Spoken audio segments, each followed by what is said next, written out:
Rachel Wolf adalah seorang wanita berusia 25 tahun yang bermimpi bahwa saat menikah ia bisa berdansa dengan sang ayah. Namun sayang, sang ayah Dr. James Wolf tak punya banyak waktu untuk menunggu putrinya menikah. Ia divonis terkena kanker dan waktunya diperkirakan hanya 3 bulan untuk hidup. Tak ingin kehilangan momen berharga bersama sang ayah, Rachel mengundang ayahnya untuk berdansa dengannya menggunakan jas dan Rachel menggunakan gaun putih. Ironisnya, Rachel bahkan belum bertunangan. Rachel hanya ingin merekam momen dansa bersama ayahnya, sehingga ketika ia benar-benar menikah nanti, sang ayah akan terasa hadir di sana.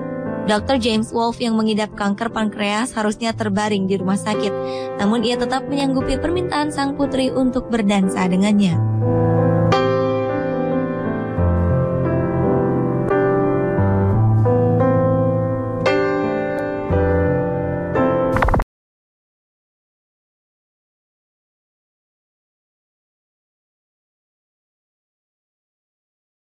Kematian ternyata tidak menyurutkan niat wanita ini untuk menikahi lelaki yang dicintainya.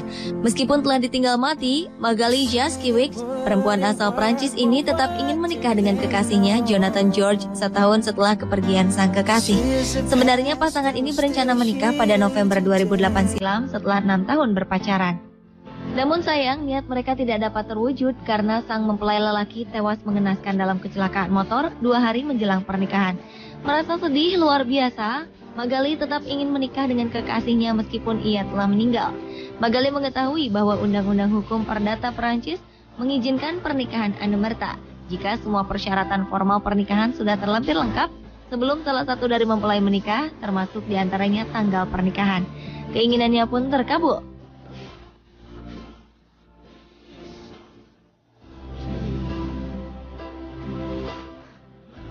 Setahun pasca kematian sang kekasih, Magali berdiri sendirian tanpa mempelai pria di depan altar sebuah gereja, lengkap dengan menggunakan busana pengantin.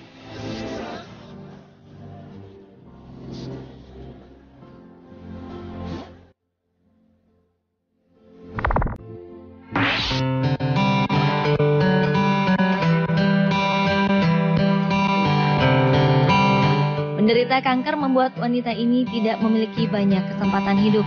Sadar mengenai hal ini, ia pun menggelar pernikahan di rumah sakit tempat dirawat. Tak ada yang menyangka, 13 hari setelah pernikahan ia meninggal. Iveta Kilesova, wanita yang menikah setelah divonis akan meninggal itu, dinikahi pria yang sudah lama menjadi pasangan hidupnya, Mikolas Keles. Pernikahan digelar di sebuah kapel yang ada di Rumah Sakit Royal Marsden, London, Inggris. Kondisi Iveta yang dinyatakan menderita adenokarsinoma atau kanker di jaringan glandular terlambat karena kanker sudah menyebar hingga tulang dan sulit disembuhkan. Pasangan yang sudah memiliki anak berusia 2 tahun ini pun langsung menikah di kapel rumah sakit setelah Iveta dinyatakan tak akan berumur panjang. Senyum para tamu yang hadir pada akhirnya berubah menjadi air mata. Iveta pun meninggal 13 hari setelah pernikahan, yaitu pada 15 Mei 2013 lalu. Stay with me tonight. Spend all your time waiting for that second chance. Gemma Webb asal Exeter, Inggris sudah merencanakan pernikahan yang indah jauh-jauh hari. Namun sayang, 1 bulan sebelum pernikahan, kondisi tubuhnya yang digerogoti kanker semakin memburuk. Ia meninggal hanya 90 menit sebelum upacara pernikahan. 4 tahun Gemma berjuang melawan kanker. Ia akhirnya harus menyerah dan pasrah ketika kanker tersebut merenggut nyawanya. Semasa hidup, meski tubuhnya digerogoti kanker ganas, Gemma tak pernah menyerah, bahkan terus mengilhami banyak orang. Sang tunangan, Bradford, bertemu Gemma di tempat kerja 9 bulan sebelum ia meninggal dunia. Awalnya Bradford tak mengetahui bahwa Gemma menderita kanker. Pasangan ini pun menjalani hubungan yang normal. Namun 2 bulan setelah itu, kanker mulai menyebar ke hati dan paru-paru Gemma yang membuatnya harus dirawat di rumah sakit.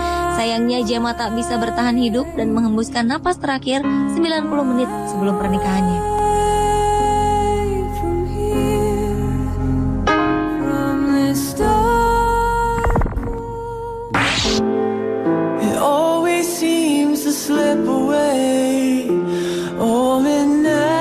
Setiap orang pasti ingin menyaksikan anak-anaknya menikah dan hidup bahagia.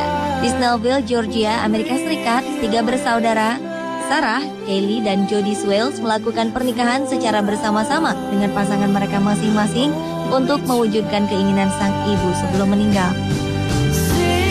Pada awalnya, 3 bersaudara tersebut berencana menikah pada 26 Oktober 2013. Tapi kondisi Becky, sang ibu, semakin memburuk. Mereka pun kemudian sepakat untuk memajukan pernikahan pada 13 Oktober lalu agar sang ibu dapat menyaksikan anak-anaknya menikah. Hanya 12 jam setelah putrinya berjalan menyusuri altar, Becky, sang ibu, akhirnya menyerah pada penyakit kanker payudara yang selama 3 tahun diidapnya. Becky telah didiagnosis menderita kanker sejak 2010. Ia telah melakukan kemoterapi, namun dokter mengatakan bahwa penyakit ini telah menyebar ke organ lain.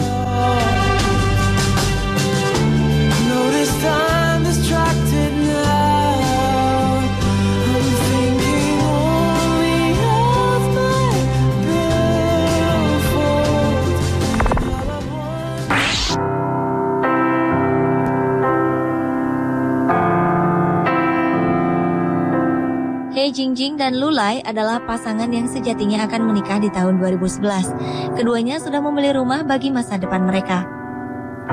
Namun rencana menikah itu mendadak pupus ketika He Jingjing tak sadarkan diri secara mendadak, lalu koma, dan sejak itu ia tak pernah bangun lagi.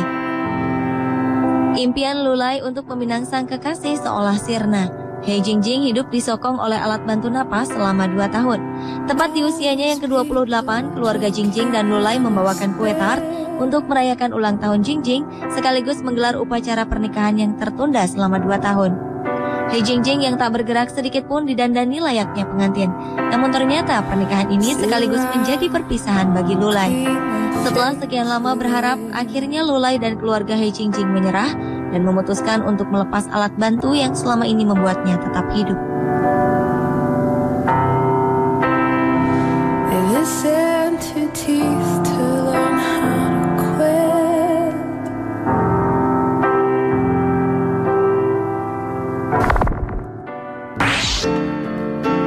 Come up to meet you, tell you I'm sorry. Kejadian naas terjadi menjelang upacara pernikahan di Benin, Afrika Barat, ketika ayah dari pengantin pria yang bernama Edward Arievre tertabrak mobil hingga tewas.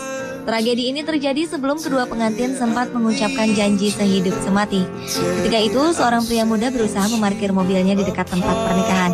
Namun sayangnya, ia kehilangan kendali dan melaju kencang menabrak Edward yang tengah duduk di belakang mobilnya di tempat parkir yang sama.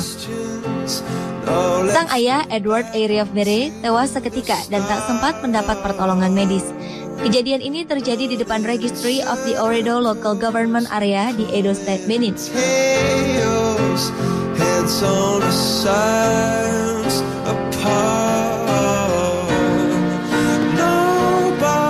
Pemirsa, itulah 7 kisah menyedihkan jelang pernikahan versi On The